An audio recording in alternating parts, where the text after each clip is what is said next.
Jugari cross. ಅಧ್ಯಾಯ 20. ಮೇಲ್ train. ಕಗ್ಗತ್ತಲೆ.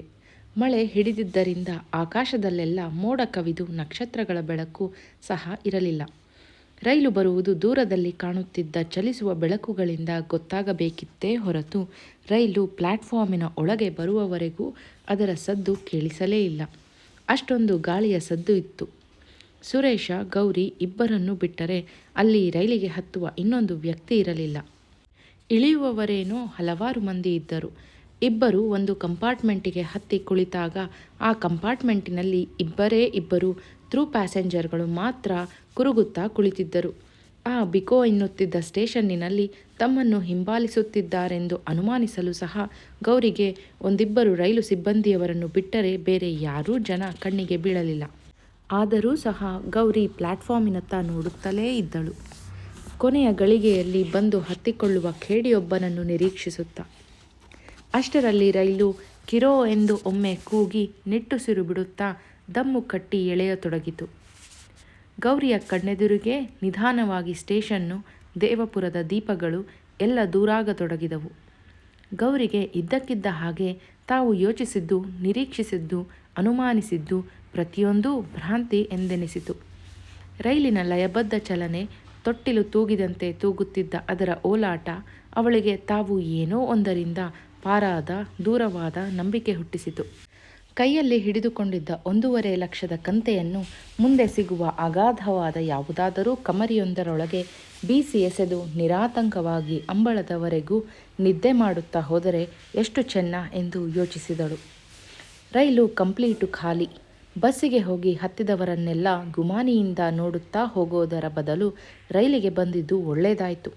ಅವರಿಬ್ಬರು through ಪ್ಯಾಸೆಂಜರ್ಗಳನ್ನು ಬಿಟ್ಟರೆ ಗಾಡಿ ಒಳಗೆ ಕೇಳೋದಕ್ಕೆ ಒಂದು ಹುಳ ಇಲ್ಲ ಎಂದು ಅಸಮಾಧಾನದ ದನಿಯಲ್ಲಿ ಸುರೇಶ ಹೇಳಿದ. ಅಲ್ರಿ, ಸುಮ್ಮನೆ ಗಾಬರಿ ಬಿದ್ದು ನಾವು ರೈಲು ಹತ್ತಿದೆವೋ ಏನೋ. ನಾವು ಯೋಚಿಸಿದ್ದೆಲ್ಲ ನಮ್ಮ ಭ್ರಾಂತಿ ಇರಬಹುದಲ್ಲವಾ? ಗೌರಿ ಕೇಳಿದಳು. ನಾವು ಯೋಚಿಸಿದ್ದು ಸರಿ ಇಲ್ಲದೇ ಇರಬಹುದು. ಆದರೆ ನಿನ್ನ ಕೈಯಲ್ಲಿ ಆ ದುಡ್ಡು ಇರೋವರೆಗೆ ನಿನ್ನ ಮನಸ್ಸು ಅದಕ್ಕೆ ವಿವರಣೆ ಕೇಳುತ್ತಿರುತ್ತದಲ್ಲ. ಸಮರ್ಪಕ ವಿವರಣೆ ಸಿಕ್ಕೋವರೆಗೂ ನಾವು ಯೋಚಿಸಲೇಬೇಕಲ್ಲ. ಕೊನೆ ಪಕ್ಷ ನಮ್ಮನ್ನು ಯಾರೂ ಹಿಂಬಾಲಿಸುತ್ತಾ ಇಲ್ಲ ಅಂತ ತಿಳ್ಕೊಳ್ಳೋಕ್ಕಾದ್ರೂ ನಾವು ರೈಲು ಹತ್ತಿದ್ದು ಒಳ್ಳೆಯದಾಯ್ತಲ್ಲವಾ? ನಾನು ಇನ್ನೊಂದು ಸಾರಿ ದುಡ್ಡು ಎಣಿಸಿ ನೋಡ್ಲೇನ್ರಿ? ನಿನ್ನದೆಂಥ ಹಾಳು ದುಡ್ಡು ಎಣಿಸುವ ಚಪಲ ಮಾರಾಯಿತಿ. ಒಂದು ಸಾರಿ ನೀನು ಎಣಿಸಿ ಇಷ್ಟೊಂದು ತಲೆನೋವು ಬಂದಿದೆ. ಇನ್ನೊಂದು ಸಾರಿ ಎಣಿಸಿದಾಗ ಖಾಲಿ 58,000 ಇದ್ದರೆ ಖುಷಿಯಾಗೋದಿಲ್ವೇನ್ರಿ? ದುಡ್ಡು ಕಳ್ಕೊಂಡ್ರೆ ಖುಷಿಯಾಗುತ್ತಾ?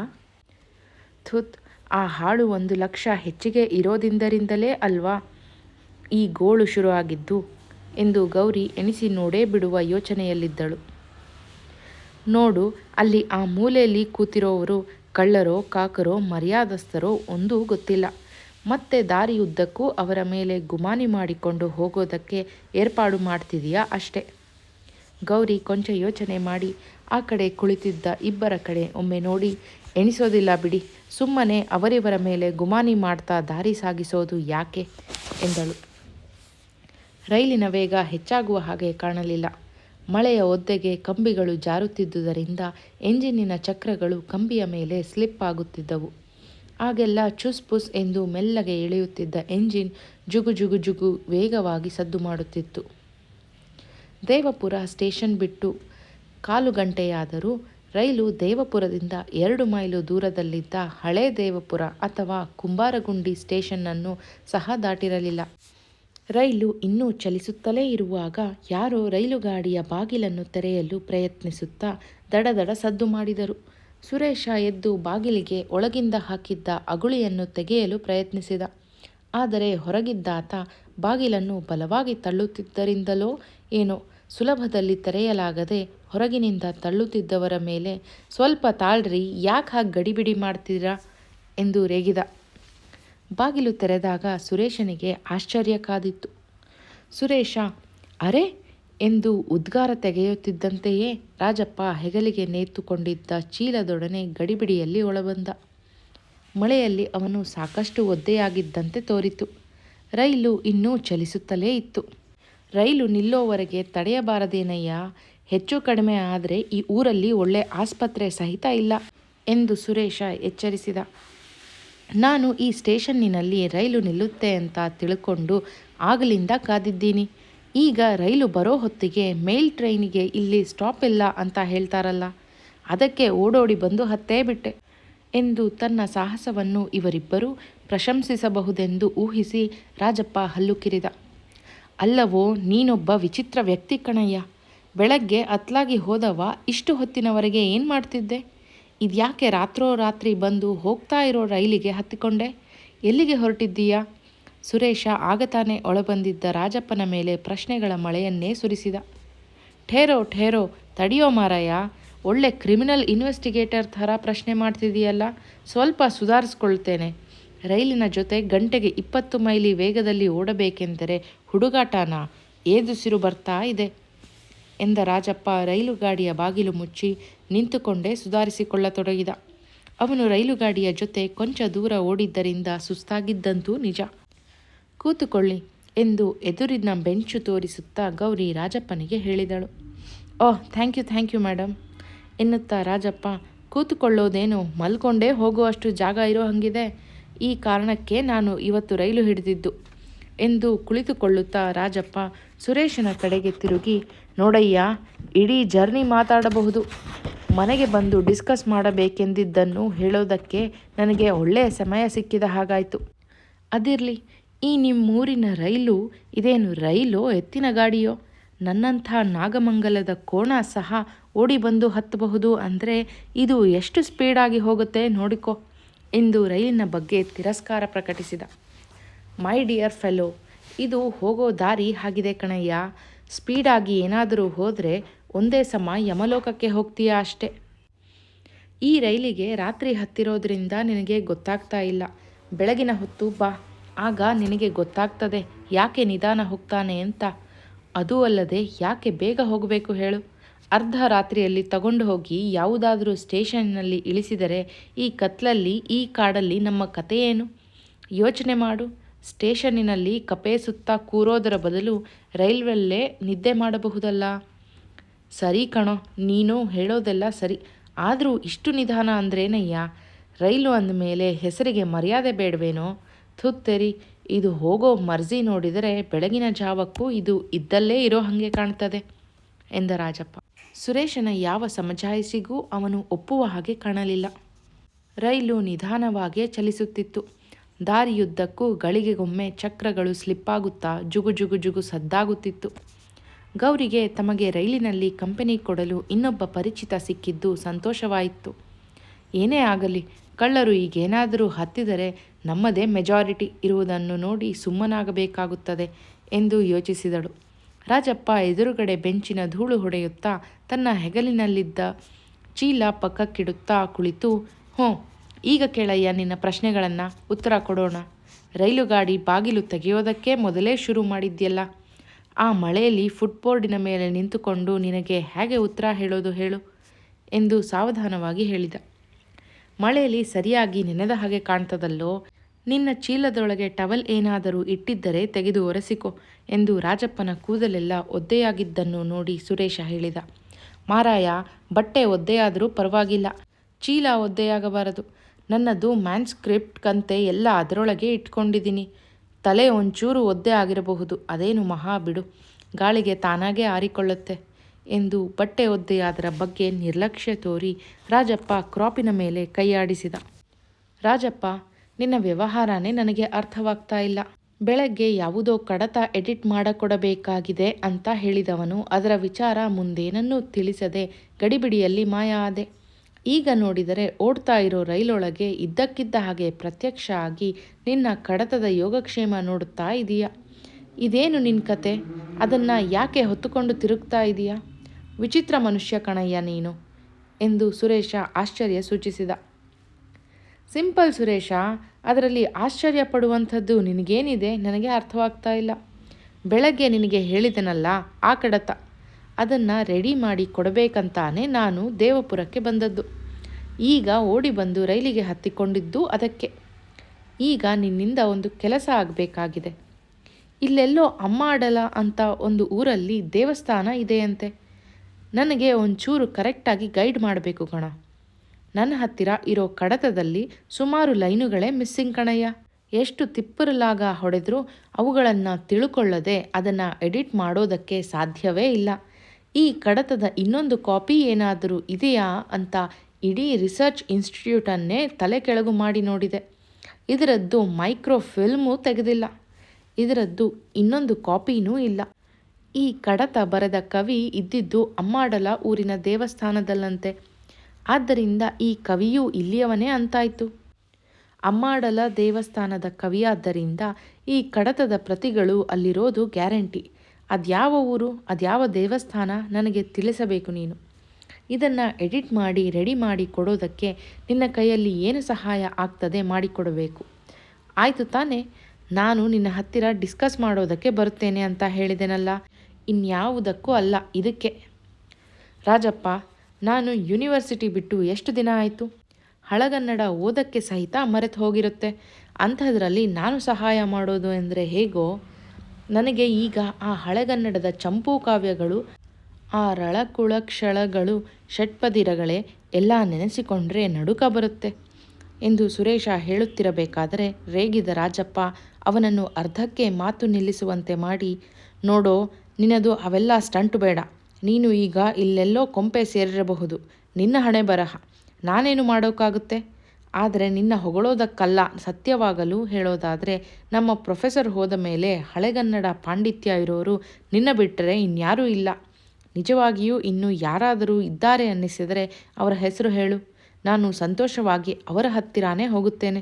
ನಿನ್ನಂಥ ಕಾಮನ್ ಸೆನ್ಸ್ ಇಲ್ಲದವನ ಹತ್ತಿರ ಹೇಗೋ ಗೋಳೆ ನನಗೆ ಬೇಡ ಎಂದು ಸಿಡುಕಿನಿಂದ ಹೇಳಿ ಗೌರಿ ಕಡೆಗೆ ತಿರುಗಿ, ನೋಡಿ ಮೇಡಮ್, ನಿಮ್ಮ ಯಜಮಾನರನ್ನು ಬೈತಿದ್ದೀನಿ ಅಂತ ಬೇಜಾರು ಮಾಡ್ಕೋಬೇಡಿ. ನೀವು ಇವನ್ನ ನಿನ್ನೆ ಮೊನ್ನೆಯಿಂದ ನೋಡಿರಬಹುದು. ನಾನು ಮಹಾರಾಜ ಕಾಲೇಜು ಸೇರಿದಾಗಲಿನಿಂದ ನೋಡುತ್ತಿದ್ದೀನಿ. ದುಡ್ಡು ಸಂಪಾದನೆ ಮಾಡೋದೊಂದು ಬಿಟ್ಟು ಮಿಕ್ಕಿದರಲ್ಲೆಲ್ಲ ಇವನು ಪ್ರಚಂಡ. ಇದೇ ನನ್ನ ಕಡತ ಇವನಿಗೆ ಕಸದ ಬುಟ್ಟೀಲಿ ಸಿಕ್ಕಿದ್ದರೆ ಇಡೀ ಜೀವಮಾನ ಅದರ ಮೇಲೆ ರಿಸರ್ಚ್ ಮಾಡ್ತಾ ಕಾಲ ಕಳೀತಿದ್ದ. ಈಗ ಸ್ವಲ್ಪ ಸಹಾಯ ಮಾಡಯ್ಯ, ನಾನಾದರೂ 4 ಕಾಸು ಸಂಪಾದನೆ ಮಾಡ್ತೀನಿ ಅಂದರೆ ಹೇಗೆ ತಕರಾರು ತೆಗಿತಿದ್ದಾನೆ ನೋಡಿದ್ರಾ ಎಂದು ಗೌರಿಯ ಸಹಾನುಭೂತಿ ಗಳಿಸಲು ಪ್ರಯತ್ನ ಶುರು ಮಾಡಿದ. ನೀನು ಅರೆಮನಸ್ಸಿನಲ್ಲಿ ನನ್ನ ಬೈತಾ ಇದೆಯಾ ಅನ್ನೋದು ನನಗೆ ಗೊತ್ತು. ಯಾಕೆ ಅನ್ನು? ದುಡ್ಡು ಹಾಳು ಮಾಡೋದ್ರಲ್ಲಿ ನೀನು ಎಲ್ಲರಿಗೂ ಜಗದ್ಗುರು. ನೀನು ವಿವೇಕ ಬೋಧನೆ ಮಾಡಿದರೆ ಯಾರು ಕಿವಿ ಕೊಡ್ತಾರೆ ರಾಜಪ್ಪ?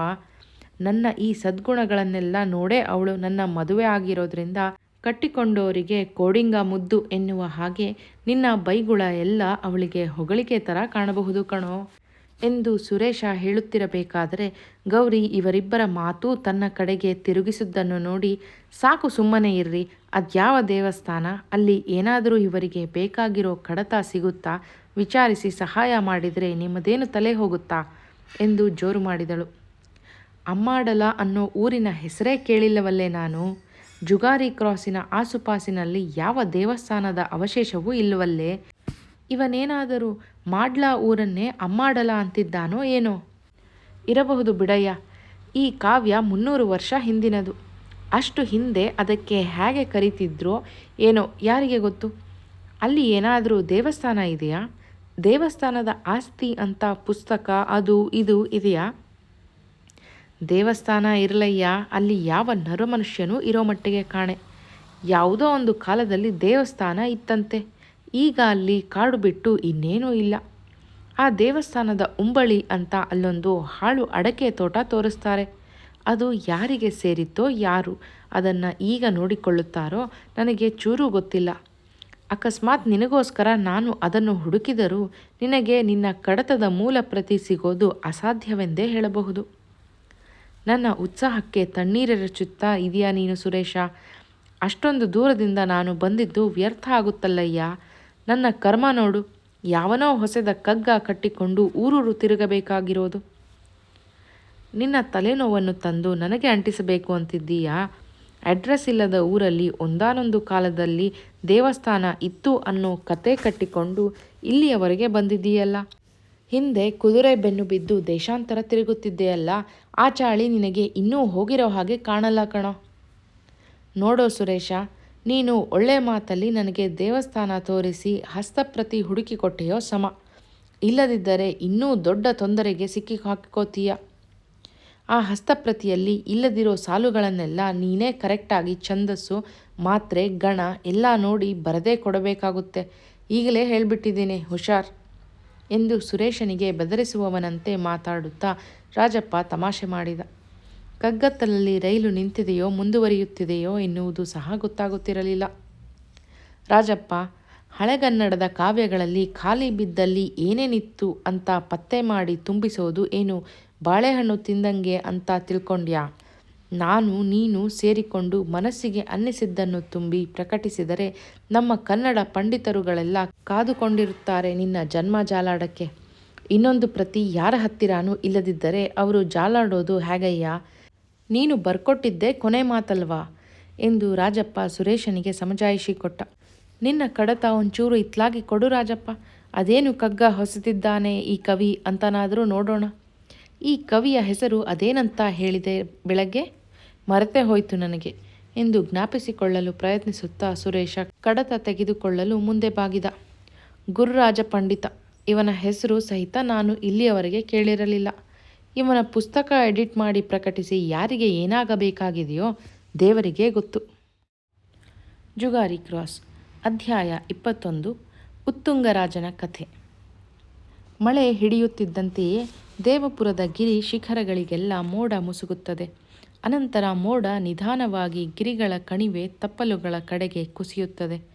ಆಮೇಲೆ ಇಡೀ ಸಹ್ಯಾದ್ರಿ ಸಮಸ್ತವೂ ಈ ಮಂಜಿನ ಸಮುದ್ರದಲ್ಲಿ ಮುಳುಗೇ ಹೋದ ಹಾಗೆ. ಬೆಳಗಿನ ಹೊತ್ತು ಸಹ 2 ಗಜಗಳಾಚೆ ಏನಿದೆ ಎಂದು ಗೊತ್ತಾಗುವುದಿಲ್ಲ. ಬೆಳಗಿನ ಹೊತ್ತೇ ಹೀಗಾಗುವುದಾದರೆ ಇನ್ನು ರಾತ್ರಿ ಕೇಳುವಂತೆಯೇ ಇಲ್ಲ. ರೈಲು ಗಾಡಿಯೊಳಗಿನ ದೀಪ ಕಿಟಕಿಯ ಮುಖಾಂತರ ಹೊರಗೆ ಬೀಳುತ್ತಿದ್ದುದು ಸುಣ್ಣ ಬಳಿದ ಗೋಡೆಯ ಮೇಲೆ ಬಿದ್ದ ಹಾಗೆ ಕಾಣುತ್ತಿತ್ತು. ಕಾರು ಬಸ್ಸುಗಳಂತೆ ರಸ್ತೆ ನೋಡಿಕೊಂಡು ರೈಲು ಬಿಡುವ ಅಗತ್ಯವಿಲ್ಲದಿದ್ದರಿಂದ ರೈಲು ಮುಂದುವರಿಯುತ್ತಿತ್ತಷ್ಟೆ. ರೈಲು ನೆಲದ ಮೇಲೆ ಹೋಗುತ್ತಿದೆಯೋ ಆಕಾಶದಲ್ಲಿ ಮೋಡಗಳ ನಡುವೆ ಹೋಗುತ್ತಿದೆಯೋ ಎನ್ನುವ ಭ್ರಮೆ ಬರುತ್ತಿತ್ತು ಕಿಟಕಿಯಿಂದ ಇಣುಕಿದವರಿಗೆ. ರಾಜಪ್ಪನಿಗೆ ಕೊರೆಯಲು ಕಡತದ ವಿಚಾರ ಇಲ್ಲದಿದ್ದರೆ ಬೇಜಾರಾಗಿ ಗೊರಕೆ ಹೊಡೆಯಲು ಶುರು ಮಾಡುತ್ತಿದ್ದನೇನೋ. ಉಭಯ ಕುಶಲೋಪರಿಗಳನ್ನು ಎಷ್ಟು ಹೊತ್ತು ತಾನೇ ಮಾತಾಡಲು ಸಾಧ್ಯ? ಗುರುರಾಜ ಪಂಡಿತನ ಕಡತ ತೆಗೆದುಕೊಡುತ್ತಾ ರಾಜಪ್ಪ ಆಗಲೇ ಆ ಕಡತದ ಬಗ್ಗೆ ಕೊರೆತ ಶುರು ಮಾಡಿದ್ದ. ರಾಜಪ್ಪ ಕೊಟ್ಟ ಆ ಹಳೆಯ ಜೀರ್ಣವಾದಂತಿದ್ದ ಕಡತ ನೋಡಿ ಅದನ್ನು ಬಿಚ್ಚಿದರೆ ಇನ್ನೆಲ್ಲಿ ಅದು ಶತಛಿದ್ರಗಳಾಗುತ್ತದೆಯೋ ಎಂದು ಓದಲು ಹಿಂತೆಗೆದು, ಸುರೇಶ, ಯಾವುದರ ಮೇಲೆ ಇವನು ಕಾವ್ಯ ರಚನೆ ಮಾಡಿದ್ದಾನಯ್ಯ? ಇದರ ಕಥೆ ಏನು ಎಂದು ಕೇಳಿದ. ಸ್ವಲ್ಪ ಓದಿ ನೋಡಯ್ಯ ಕನ್ನಡ ಪಂಡಿತ. MAನಲ್ಲಿ ಮೇಷ್ಟ್ರಿಗೆ ಪ್ರತಿಪದಾರ್ಥ ಹೇಳಿಕೊಡುತ್ತಿದ್ದೆ. ಈಗ ಇದನ್ನು ಬಿಚ್ಚಿ ಓದಿದರೆ ಎಲ್ಲಿ ಇನ್ನೂ ನನ್ನ ತಲೆಗೆ ಕಟ್ಟುತ್ತಾನೋ ಅಂತ ಹೆದರಿಕೆನಾ? ಅದನ್ನು ಓದಿ ನಮಗೂ ಸ್ವಲ್ಪ ಕಥೆ ಹೇಳು. ನನಗೂ ಅದರ ಕಥೆ ಕರೆಕ್ಟಾಗಿ ಗೊತ್ತಿಲ್ಲ ಎಂದು ರಾಜಪ್ಪ ಕಿಚಾಯಿಸಿದ. ಅಲ್ಲಯ್ಯ, ಎಡಿಟ್ ಮಾಡಿ ಕೊಡ್ತೀನಿ ಅಂತ ತಗೊಂಡಿರೋನು ನೀನು. ನಿನಗೇ ಕತೆ ಸರಿಯಾಗಿ ಗೊತ್ತಿಲ್ಲ ಅಂದರೆ ಆಯಿತು. ಕನ್ನಡ ಸಾಹಿತ್ಯ ಓದೋದಕ್ಕೆ 5 ವರ್ಷ ಮಣ್ಣು ಹೊತ್ತು ಹೀಗೆ ಮಾಡಿದರೆ ಮರ್ಯಾದೆ ಬರುತ್ತೇನಯ್ಯ? ಆ ಕಡತ ಇನ್ನೇನು ಧೂಳಾಗಿ ಹೋಗೋದ್ರಲ್ಲಿದೆ. ಇನ್ನು 10 ಸಾರಿ ಬಿಚ್ಚಿ ಮುಚ್ಚಿದರೆ ಗುರುರಾಜ ಪಂಡಿತನ ಕಾವ್ಯ ಪಂಡಿತರ ಊಹೆ ಮಾತ್ರವಾಗುತ್ತದೆ. ಅದಕ್ಕೆ ಅದರ ಕಥೆ ಏನು ಸಂಕ್ಷಿಪ್ತವಾಗಿ ಹೇಳಿಬಿಡು ಅಂದಿದ್ದು. ಮಾಮೂಲಿ ಕಥೆ ಕಣೋ, ಅದು ಅಕಸ್ಮಾತ್ ನಾಶವಾಗಿ ಹೋದರೆ ಕನ್ನಡ ಸಾಹಿತ್ಯಕ್ಕೇನೂ ಅಂಥ ಅಪಾರ ನಷ್ಟವಾಗುತ್ತೆ ಅಂತ ತಿಳಿದಿಲ್ಲ ನಾನು. ಅದರ ಕಥೆ ಸರ್ವೇ ಸಾಧಾರಣ ಜೈನ ಸಾಹಿತ್ಯದ ಕಥೆ. ಒಬ್ಬ ರಾಜ ಇರುತ್ತಾನೆ. ಅವನ ಆಸ್ಥಾನದಲ್ಲಿ ಒಬ್ಬಳು ನರ್ತಕಿ ಒಂದು ದಿನ ನೃತ್ಯ ಮಾಡುತ್ತಾಳೆ. ಆ ರಾಜ ಅವಳ ನೃತ್ಯ ನೋಡುತ್ತಾ ನೋಡುತ್ತಾ ಅವನಿಗೆ ಅವಳಲ್ಲಿ ಅನುರಾಗ ಹುಟ್ಟಿಬಿಡುತ್ತದೆ. ಆದರೆ ಅವಳು ತನ್ನ ನೃತ್ಯದಲ್ಲೇ ಯಾವಾಗಲೂ ನಿರತಳಾಗಿರುವವಳು. ರಾಜನ ಅನುರಾಗಕ್ಕೆ ಅವಳು ಯಾವ ರೀತಿಯ ಪ್ರತಿಕ್ರಿಯೆಯನ್ನು ತೋರಿಸುವುದೇ ಇಲ್ಲ. ರಾಜನಾದರೂ ಹೇಗಾದರೂ ಮಾಡಿ ಅವಳನ್ನು ಜಯಿಸಲೇಬೇಕೆಂದು ಹಠ ತೊಟ್ಟು ತನ್ನ ಹಣ, ರಾಜ್ಯ ಎಲ್ಲವನ್ನೂ ಒಂದೊಂದಾಗಿ ತ್ಯಜಿಸುತ್ತಾ ಬರುತ್ತಾನೆ. ಕೊನೆಗೊಂದು ದಿನ ಆ ನರ್ತಕಿ ರಾಜನ ಪ್ರೀತಿ, ತ್ಯಾಗ ಇತ್ಯಾದಿಗಳನ್ನೆಲ್ಲ ನೋಡಿ ಮನಕರಗಿ ಪ್ರೀತಿಸುತ್ತಾಳೆ. ಆಗ ಅವಳಿಗೆ ಗೊತ್ತಾಗುತ್ತೆ ರಾಜ ಪ್ರೀತಿಸಿದ್ದು ತನ್ನನ್ನಲ್ಲ, ತನ್ನ ಶಿಖೆಯಲ್ಲಿದ್ದ ಕೆಂಪು ಮಾಣಿಕ್ಯವನ್ನು ಎಂದು. ಅದಕ್ಕಾಗಿ ರಾಜ ಇಷ್ಟೆಲ್ಲ ಪರಿತಪಿಸಿದ್ದಾನೆಂದು ಅವಳಿಗೆ ಬೇಸರವಾಗುತ್ತೆ. ಆ ಮಾಣಿಕ್ಯವನ್ನು ಅವಳು ದಯಪಾಲಿಸಿದಾಗ ರಾಜನಿಗೆ ಜ್ಞಾನೋದಯವಾಗುತ್ತೆ. ಇದಕ್ಕೆ ಪಡುವ ಪಾಡನ್ನು ಕೈವಲ್ಯ ಪ್ರಾಪ್ತಿಗಾಗಿ ಮಾಡಿದ್ದರೆ ಇಷ್ಟರೊಳಗೆ ತನಗೆ ಪರಮಪದವೇ ಸಿಗುತ್ತಿತ್ತಲ್ಲ ಎಂದು.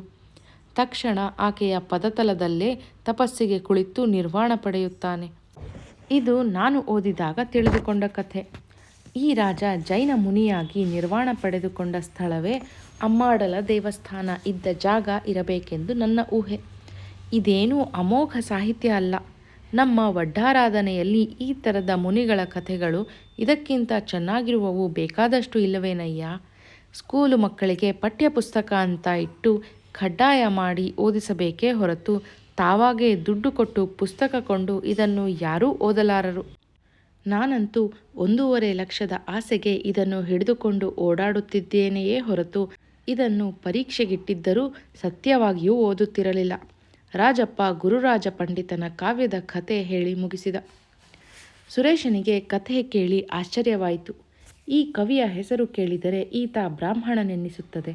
ಹಾಗಿದ್ದರೆ ಇವನು ಈ ಜೈನರ ಕಥೆಯನ್ನೇಕೆ ಬರೆದ? ಅದು ಜೈನ ಸಂಸ್ಕೃತಿಯೇ ಅಳಿದು ಹೋಗಿ ಮಹಮ್ಮದೀಯರ ಆಳ್ವಿಕೆಯೂ ಕೊನೆಗೊಳ್ಳುತ್ತಿದ್ದ ಕಾಲದವನು ತನಗಿಂತ 1000 ವರ್ಷ ಹಿಂದಿನ ವಡ್ಡಾರಾಧನೆಯ ಸಂಪ್ರದಾಯದ ಕಥೆಯನ್ನೇಕೆ ಬರೆದ? ಇತ್ಯಾದಿಗಳನ್ನೆಲ್ಲ ಯೋಚಿಸುತ್ತಿರಬೇಕಾದರೆ ಇದ್ದಕ್ಕಿದ್ದಂತೆ ತಾನು ಗೌರಿಯ ತಂದೆ ವಿಠ್ಠಲರೈಗಳ ಬಳಿ ಕೆಲಸಕ್ಕಿದ್ದಾಗ ನೋಡಿದ್ದ ಇದೇ ಥರದ ಕಡತಗಳ ನೆನಪಾಯಿತು. ಥಟ್ಟನೆ ಆ ಕಡತಗಳ ಕರ್ತೃ ಯುರೋಪಿಯನ್ ಉಲ್ಲೇಖಿಸಿದ್ದ ಕವಿಯ ಹೆಸರಿಗೆ ಮನಸ್ಸು ಹುಡುಕಾಡಿತು. ಒಂದೇ ಕ್ಷಣದಲ್ಲಿ ಆ ಯುರೋಪಿಯನ್ ಹೆಸರಿಸಿದ್ದ ಜಿರಾಜ ಕವಿ ಇನ್ಯಾರೂ ಅಲ್ಲ, ಅವನು ಗುರುರಾಜ ಕವಿಯೇ ಇರಬೇಕು ಎಂದು ಮನಸ್ಸು ಬಲವಾಗಿ ಶಂಕಿಸಿತು. ಆ ಯುರೋಪಿಯನ್ ಇಂಗ್ಲಿಷಿನಲ್ಲಿ GU ಎಂದು ಬರೆದಿದ್ದ ಸ್ಪೆಲ್ಲಿಂಗನ್ನು ಅವನ ಮೋಡಿ ಅಕ್ಷರದ ದೆಸೆಯಿಂದ ನಾನು GI ಎಂದು ಓದಿಕೊಂಡು ಜಿರಾಜ ಕವಿ ಎಂದು ತಿಳಿದಿದ್ದೇನೆ.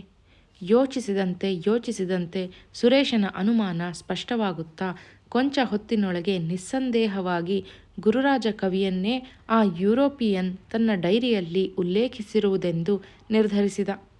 ಸುರೇಶ ಈ ಬಗ್ಗೆ ಯೋಚಿಸುತ್ತಿದ್ದಾಗ ರಾಜಪ್ಪ ಏನೇನನ್ನೋ ಆ ಕವಿಯ ಬಗ್ಗೆ ಹೇಳುತ್ತಲೇ ಇದ್ದ. ಆದರೆ ತನಗೆ ಹೊಳೆದುದರ ಬಗ್ಗೆ ಗಾಢವಾಗಿ ಯೋಚಿಸುತ್ತಿದ್ದ ಸುರೇಶನ ಕಿವಿಗೆ ಅದು ಬಿದ್ದೂ ಬೀಳಲಿಲ್ಲ. ಹಾಗಿದ್ದರೆ ಇವನನ್ನು ಓದಿ ನೋಡಬೇಕು. ಏನಾದರೂ ಕುತೂಹಲಕರ ಸಂಗತಿಗಳು ಈ ಕಾವ್ಯದಲ್ಲಿ ಒಂದಾದರೂ ಇದ್ದೇ ಇರುತ್ತದೆ. ಸುರೇಶ ಮನದಲ್ಲೇ ನಿರ್ಧರಿಸಿದ. ಸುರೇಶ ಅಂತರ್ಮುಖಿಯಂತೆ ಏನನ್ನೋ ಯೋಚಿಸುತ್ತಾ ಆಡುತ್ತಿದ್ದ ಮಾತುಗಳನ್ನು ಕಿವಿಗೆ ಹಾಕಿಕೊಳ್ಳದೆ ಕುಳಿತಿರುವುದು ರಾಜಪ್ಪನ ಗಮನಕ್ಕೂ ಬಂದಿತೆಂದು ಕಾಣುತ್ತದೆ. ಅವನು ಆ ಮಾತು ಈ ಮಾತು ಆಡುತ್ತಾ ಕೊನೆಗೆ ಗೌರಿ ಕಡೆ ತಿರುಗಿ ಮಾತನಾಡಲಾರಂಭಿಸಿದ. ಸುರೇಶ ತನ್ನ ಯೋಚನೆಯಲ್ಲೇ ಮಗ್ನನಾಗಿದ್ದ. ರಾಜಪ್ಪ ಗೌರಿ ಕಡೆ ತಿರುಗಿ ತಮ್ಮ ವಿದ್ಯಾರ್ಥಿ ದೆಸೆಯ ನೆನಪುಗಳನ್ನೆಲ್ಲ ಸ್ವಾರಸ್ಯವಾಗಿ ಗೌರಿಗೆ ಹೇಳುತ್ತಿದ್ದುದು ಅವನ ಗಮನಕ್ಕೆ ಬರಲಿಲ್ಲ. ಸುರೇಶ ಗಾಢವಾಗಿ ಆಲೋಚಿಸಿದಂತೆ, ನೆನಪಿನ ಆಳಗಳಿಗೆ ಮುಳುಗಿದಂತೆ ಅವನ ವರ್ತಮಾನದ ಸಮಸ್ಯೆಗಳೆಲ್ಲ ಗೌಣವಾಗಿ, ಭಯಕಾತರ ಚಿಂತೆಗಳೆಲ್ಲ ಕಡಿಮೆಯಾಗಿ ಲೆಕ್ಕಾಚಾರಕ್ಕೆ ಸಿಕ್ಕುವ ಅಂಕೆ ಸಂಖ್ಯೆಗಳಂತೆ ಗೋಚರಿಸಿದುವು. ಏನೇ ಇರಲಿ, ಈ ಗುರುರಾಜ ಕವಿ ಬರೆದಿರುವುದಾದರೂ ಏನನ್ನು ನೋಡೋಣ ಎಂದು ಯೋಚಿಸುತ್ತಾ ಕಡತ ಮೆಲ್ಲಕ್ಕೆ ಬಿಚ್ಚಿದ. ದಪ್ಪ ಕಾಗದದಲ್ಲಿ ಬರೆದು ಮಡಿಕೆಯಾಗಿ ಪುಸ್ತಕದಂತೆ ಮಡಚಿಟ್ಟು ಕಟ್ಟಲಾಗಿತ್ತು. ಅದನ್ನು ಬಿಚ್ಚಿದಾಗ ಅದನ್ನು ಎಡಿಟ್ ಮಾಡುವುದು ತಲೆನೋವೆಂದು ರಾಜಪ್ಪ ಹೇಳಿದ್ದು ಸರಿ ಎನ್ನಿಸಿತು. ಅನೇಕ ಕಡೆಗಳಲ್ಲಿ ಹುಳು ತಿಂದೋ ಏನೋ ತೂತು ಬಿದ್ದಿತ್ತು. ಅಂಚು ಅಲ್ಲಲ್ಲಿ ಹರಿದು ಜೂಲಾಗಿತ್ತು. ಅದರ ಸ್ಥಿತಿ ನೋಡಿದರೆ ಅದನ್ನು ನಕಲು ಮಾಡದಿದ್ದರೆ ಅದರ ಆಯಸ್ಸು ಕೆಲವೇ ದಿನ ಎನ್ನುವಂತಿತ್ತು. ಅದರ ಮೊದಲಲ್ಲೇ ಗುರುರಾಜ ಕವಿ ವಿರಚಿತ ದ್ವಿಸಂಧಾನ ಕಾವ್ಯಂ ಎನ್ನುವುದನ್ನು ಓದುತ್ತಾ ಸುರೇಶ ಮುಂದುವರಿಸಿದ. ಇದ್ದ ನರಸನು ರಣ ಕಡುಗಲಿಯು ಅರಿಶಿರ ಕಠೋರನು ಅಸೀಮ ಪರಾಕ್ರಮಿ ನಾಮ ನೃಪಧೀರನು ತುಂಗರಾಜ ಹೇರಡವಿಗಳ ಉತ್ತುಂಗ ಶಿಖರಗಳ ಗಿರಿಗಹ್ವರಗಳೊಡಲ ವಿಶಾಲ ವಾರಿಧಿಯ ವಿಸ್ತಾರದೊಳು ತುಳುನಾಡ ರಾಜ್ಯದಲ್ಲಿ ಶಾಂತ ಕಠೋರ ಸ್ಥಿತ ಕರುಣಾರೌದ್ರಾದಿ ಸರಸ ಭರಿತ ಕಾವ್ಯದೊಲು ನಡೆದುದನ್ನು ದಿನದ ನೃಪನಿಳೆಯ ಒಡ್ಡೋಲಗ ಆಸ್ಥಾನದಲ್ಲಿ ನೆರೆದುದುನ್ನತ ಕವಿವರೇಣ್ಯರ ಪಂಡಿತೋತ್ತಮರ ಸರಸ ಸನ್ನಿಧಿಯೊಳಲ್ಲಿ ಅಗಣಿತ ನೃತ್ಯ ಸಲ್ಲಾಪ. ಸುರೇಶ ಇದ್ದಕ್ಕಿದ್ದಂತೆ ಹಾಗೆ ಅದನ್ನು ಓದುವುದರಲ್ಲಿ ಮಗ್ನನಾದ. ಗುರುರಾಜ ಕವಿ ತುಳುನಾಡಿನ ಉತ್ತುಂಗ ರಾಜನ ಆಸ್ಥಾನವನ್ನೂ ಅವನ ರಾಜ್ಯದ ವಿಸ್ತಾರವನ್ನೂ ಅದರ ಸರಹದ್ದುಗಳಾದ ಅರಬ್ಬಿ ಸಮುದ್ರವನ್ನೂ ಸಹ್ಯಾದ್ರಿಯ ದಟ್ಟಡವಿಗಳನ್ನೂ ಗಿರಿಶಿಖರಗಳನ್ನೂ ವರ್ಣಿಸುತ್ತಾ ಮುಂದುವರಿದಂತೆ ಅಂಥ ಸಾಹಿತ್ಯಿಕ ಮೌಲ್ಯವುಳ್ಳ ಕೃತಿ ಏನೂ ಅಲ್ಲವೆಂದೆನ್ನಿಸಿದರೂ ಆತ ಶ್ಲೇಷೆ ಯಮಕ ಪ್ರಾಸಾನುಪ್ರಾಸ ಮುಂತಾದವುಗಳನ್ನು ಉಪಯೋಗಿಸುವುದರಲ್ಲಿ ತೋರಿಸಿದ್ದ ಪಾಂಡಿತ್ಯ ಮಾತ್ರ ಅಸಾಧಾರಣವಾಗಿತ್ತು. ಆದರೆ ಈ ರೀತಿ ಚಿತ್ರ ಕವಿತೆಗಳ ಕಸರತ್ತು ತೋರಿಸುವ ಕವಿಗಳ ಬಗ್ಗೆಯಾಗಲಿ ಸಾಹಿತ್ಯದ ಬಗ್ಗೆಯಾಗಲಿ ಸುರೇಶನಿಗೆ ಅಂಥ ಆಸಕ್ತಿ ಇರಲಿಲ್ಲ.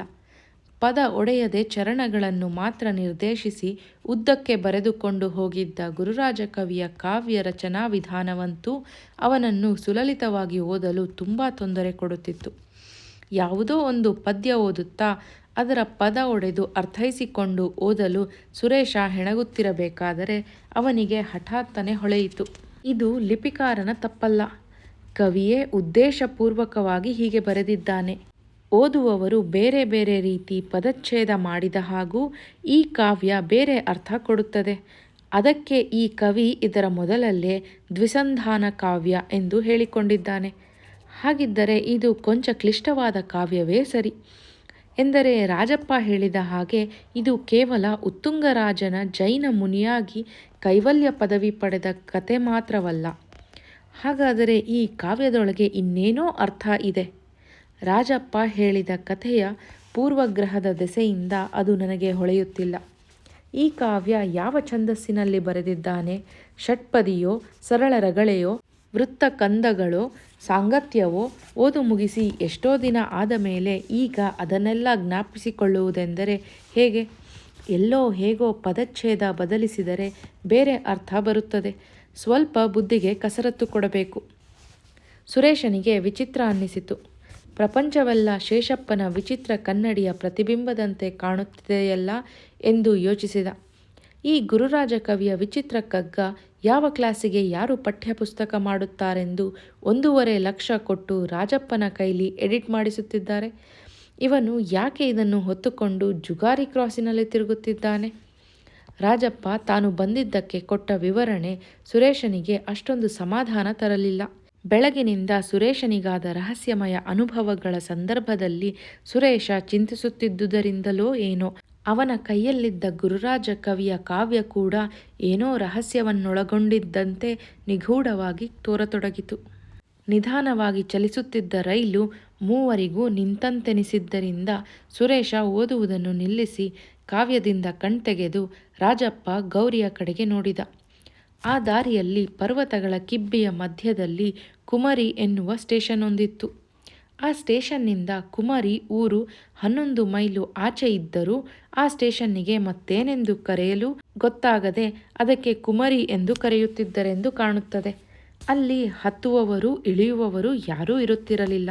ಆದರೂ ಆ ಸ್ಟೇಷನ್ನು ಅಲ್ಲಿ ದೊರೆಯುವ ಸೆಟ್ ದೋಸೆ, ತಟ್ಟೆ ಇಡ್ಲಿಗಳಿಗೆ ಪ್ರಸಿದ್ಧವಾಗಿತ್ತು. ಆ ಹೋಟೆಲಿನ ಉಡುಪಿ ಬ್ರಾಹ್ಮಣ ರೈಲು ಸಿಬ್ಬಂದಿಗೆಲ್ಲ ಉಚಿತ ಊಟ ತಿಂಡಿಗಳನ್ನು ಸಾಕೆನ್ನಿಸುವಷ್ಟು ಕೊಟ್ಟು ಬುಕ್ ಮಾಡಿಕೊಳ್ಳುತ್ತಿದ್ದುದರಿಂದ ರೈಲು ಕಡ್ಡಾಯವಾಗಿ ಅಲ್ಲಿ ನಿಲ್ಲುವುದು. ಬಾಯಿ ಚಪಲ ತಾಳಲಾರದ ಪ್ರಯಾಣಿಕರು ಕೇವಲ 1 ಲೋಟ ಕಾಫಿ ಕುಡಿಯೋಣೆಂದು ಇಳಿದವರು ಅಲ್ಲಿನ ಗರಿಗರಿ ವಡೆ, ಬಿಸಿ ಬಿಸಿ ಇಡ್ಲಿ, ದೋಸೆಗಳಿಗೆ ಮರುಳಾಗಿ ಮುಂದೆ ಒಳ್ಳೆ ಕಾಫಿ ತಿಂಡಿ ಸಿಕ್ಕುತ್ತೋ ಇಲ್ಲವೋ ಎಂದು ಮುಂಜಾಗ್ರತೆ ಕ್ರಮವಾಗಿ ಅಲ್ಲಿರುವ ಎಲ್ಲ ಐಟಂಗಳನ್ನೂ ರುಚಿ ನೋಡುವುದು ಆ ರೈಲು ಮಾರ್ಗದಲ್ಲಿ ಸಂಪ್ರದಾಯವೆನ್ನುವಂತೆ ನಡೆಯುತ್ತಿತ್ತು. ರೈಲು ನಿಂತಂತೆ ಅನ್ನಿಸಿದ್ದರಿಂದ ಬಹುಶಃ ಕುಮರಿ ಸ್ಟೇಷನ್ನೇ ಬಂದಿರಬೇಕೆಂದು ಸುರೇಶ ಭಾವಿಸಿ ರಾಜಪ್ಪನ ಕಡೆ ತಿರುಗಿ, ಮಹಾರಾಯ, ಬೆಳಗಿನಿಂದ ಊಟ ಇಲ್ಲ, ಹೊಟ್ಟೆ ತಾಳ ಹೊಡಿತಾ ಇದೆ.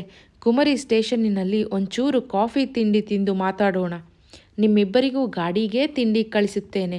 ಮಳೆಯಲ್ಲಿ ಯಾಕೆ ಎಲ್ಲರೂ ನೆನೆಯಬೇಕು ಎನ್ನುತ್ತಾ ಎದ್ದು ಸ್ಟೇಷನ್ ಬಂದಿದೆಯೇ ನೋಡಲು ಬಾಗಿಲ ಕಡೆಗೆ ತಿರುಗಿದ. ಯಾವುದೋ ಸುರೇಶ ಸ್ಟೇಷನ್ನು?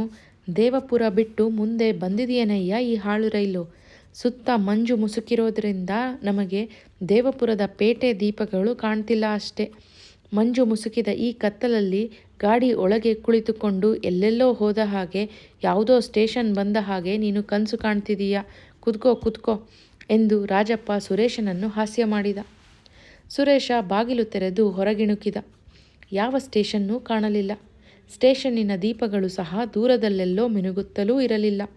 ಕೆಳಗಿನ ಅಗಾಧ ಗಿರಿಪ್ರಪಾತಗಳಿಂದ ಗವ್ವೆನ್ನುವ ಗಂಭೀರ ನಾದ ಅವುಗಳ ಅಸ್ತಿತ್ವವನ್ನು ಶಬ್ದ ಮಾತ್ರವಾಗಿ ಸೂಚಿಸುತ್ತಿತ್ತು. ಬಾಗಿಲಲ್ಲಿ ನಿಂತ ಸುರೇಶನಿಗೆ ರೈಲು ಮೆಲ್ಲಗೆ ಮುಂದುವರಿಯುತ್ತಿದೆ ಎನ್ನಿಸಿತು. ರಾಜಪ್ಪ ಹೇಳಿದ ಹಾಗೆ ನಿಂತಲ್ಲೇ ನಿಂತುಕೊಂಡು ಜುಗುಜುಗು ಸದ್ದು ಮಾಡುತ್ತಾ ರೈಲು ನಮ್ಮನ್ನು ಭ್ರಮಾಲೋಕಕ್ಕೆ ಒಯ್ದಿದ್ದರೆ ಹೇಗಿರುತ್ತಿತ್ತೆಂದು ಮನದಲ್ಲಿ ಕಲ್ಪಿಸಿಕೊಳ್ಳುತ್ತಾ ಸುರೇಶ ಬಾಗಿಲು ಮುಚ್ಚಿದ. ಏನಯ್ಯ, ರೈಲು ಹೋಗ್ತಾ ಇದೆಯಾ ಎಂದ ರಾಜಪ್ಪ. ಹೋಗ್ತಾ ಇದೆ. ಹಿಂದಕ್ಕೋ ಮುಂದಕ್ಕೋ? ಈ ರೈಲನ್ನು ಇಷ್ಟೊಂದು ಕಂಡೆಮ್ ಮಾಡ್ತೀಯಲ್ಲೋ? ಮತ್ತಿನ್ನೇನು ಬಿಡೋ, ನಮ್ಮ ನಾಗಮಂಗಲದ ರೋಡ್ ಎಂಜಿನ್ನು ಇದಕ್ಕಿಂತ ಜೋರಾಗಿ ಹೋಗ್ತವೆ, ತಿಳ್ಕೊ, ಫಾರ್ ಯುವರ್ ಇನ್ಫಾರ್ಮೇಷನ್ ಎಂದು ರಾಜಪ್ಪ ರೈಲಿನ ಆಮೆ ಗತಿಯನ್ನು ಇನ್ನಷ್ಟು ಬೈದ.